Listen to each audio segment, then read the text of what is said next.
Welcome back. Super Sports Media presents Sweat Equity Leadership and Development for Youth. I'm sitting here with my great friend, Coach Pittman Kennedy. How we doing today, Coach? It's a great afternoon, and I'm excited to always be able to present these shows, these talks, because it's important.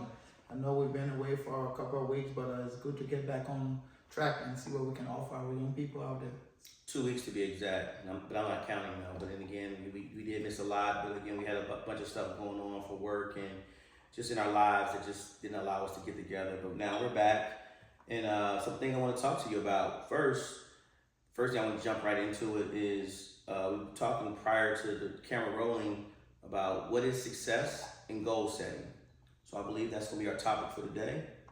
And for me, I want to know what to you is success.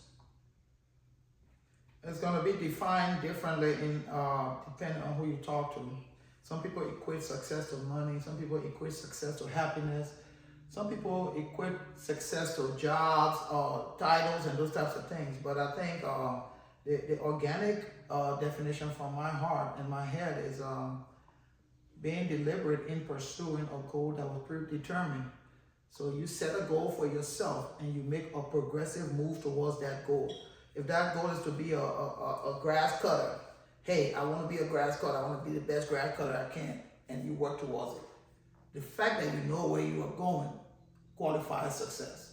That's from me.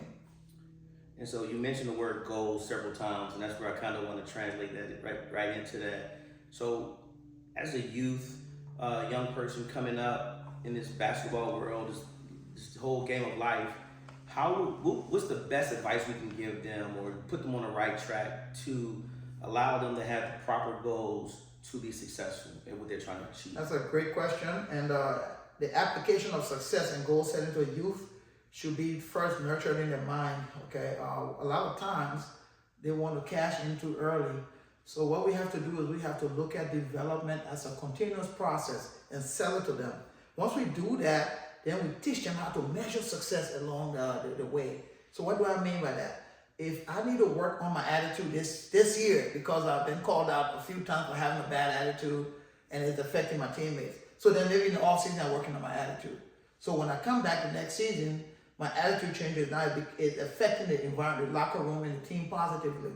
If my shooting is my weakness, then I take time and I get specific measuring criteria and get in the gym and focus on that. For example, the elbow jump shot, right? Mm-hmm. You should be knocking those shots down unguarded 90% of the time, at least, right? Okay. So if you are shooting at 20-30% and you go to where you progress to 80 or 90, that's a measurement of success, or 70 or 60. You want to start measuring success as a young athlete. Don't get caught up in the hoopla of the rankings and how many points you score in a game. But extract yourself from the game and ask yourself how much value can you contribute to that game. Win or loss, right? No matter what. Did I add value? Did I take some charges? Did I get some rebounds? Did I make those assists? Or are you only worried about scoring? So that's what we get caught up, and that's what gives us an opportunity to help our people develop as far as our goal setting and success. So you measure success because guess what? I want to be a better shooter. So I'm working towards that. I want to be a better teammate, a better communicator, a better leader. You see, these intangibles are what we need to be pushing forward because there's only one person that takes a shot every time. There's 10 guys on the court. There's one guy that's going to take the shot. Right. So teach them how to be valuable when the basketball is not in their hand. And I want to kind of bring something to your attention that you always do, and you do a great job at it, and is making kids be realistic of who they are when they step on the floor. And you've always pointed out when we do training sessions, you always identify the kid that's not the best player. And I know they probably feel uncomfortable, but I love how you do that because you're showing all the guys that are maybe better than him that, hey, it's not about being the best kid in the gym. It's about working the hardest. And you can tell that the kids that probably are not the best ones have the best opportunity to be successful as far as setting that goal of wanting to be better versus that kid that comes in the gym thinking he knows everything and then just like doesn't really listen and gives you a hard time versus that kid that's like, hey, I'm coming in to work real hard. And I see how you do that, but what makes you point those guys out and really just let everybody know, hey, it's not about you, but it's about this guy right here with that goal setting? It's a recipe to sustain any kind of level of success. So here is it. It's a symptomatic of what's going on in real life today. Okay. So to whom things come easy, they don't value it. Think about it. Right.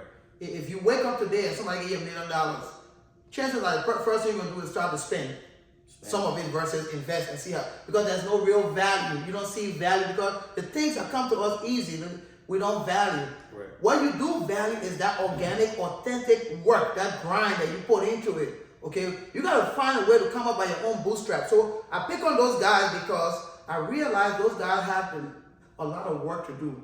Now, a lot of times those guys are overlooked because people predict that they're gonna be nothing because they have nothing. Your current state has nothing to do with your future situation.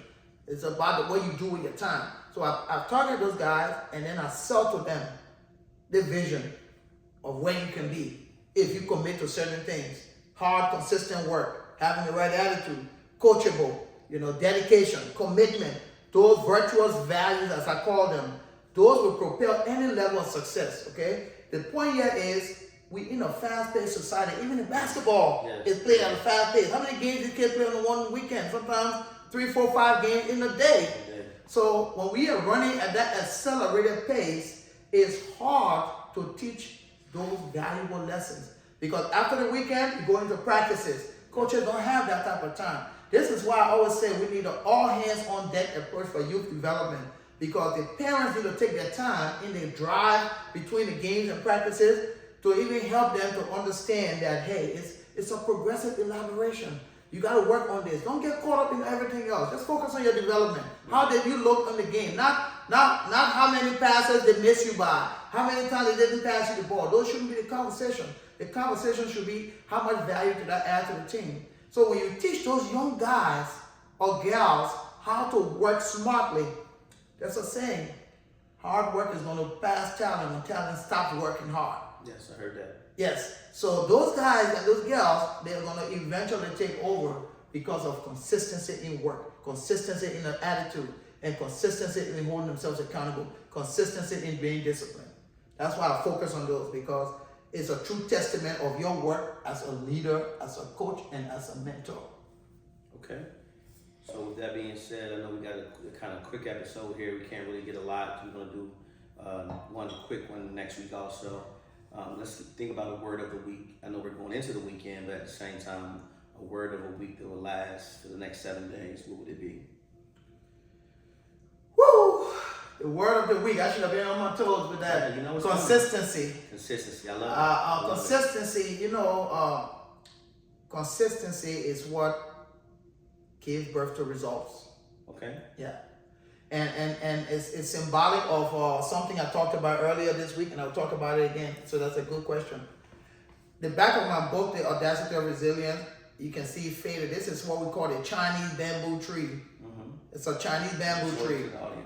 All right. It's faded, but it's a bamboo tree. It's a Chinese bamboo tree. And this right here is so important to me that I put it on the back of my book and hope that people will ask a question.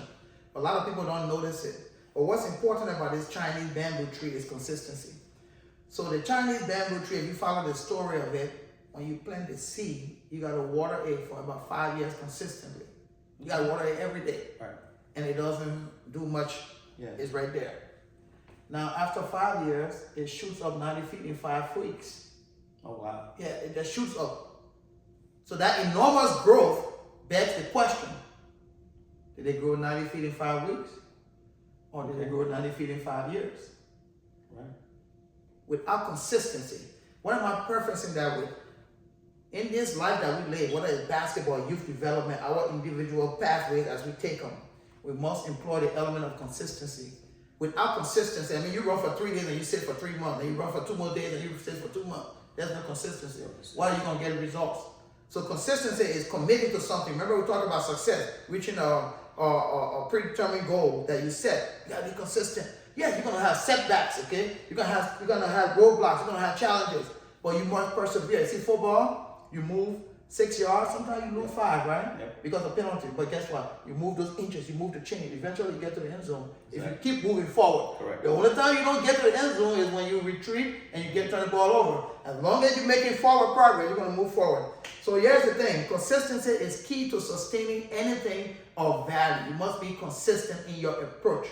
I keep telling that word, but once you understand consistency and make it practical, you will soon find that success, however you define it, will always be delivered to you. It may be delayed, but you will experience it.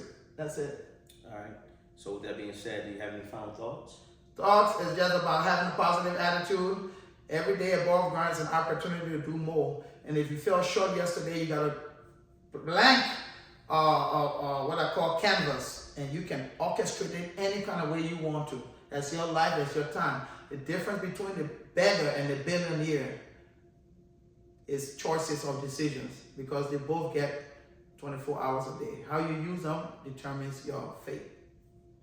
Powerful words from Coach Pittman Kennedy in the Sweat Equity Lab.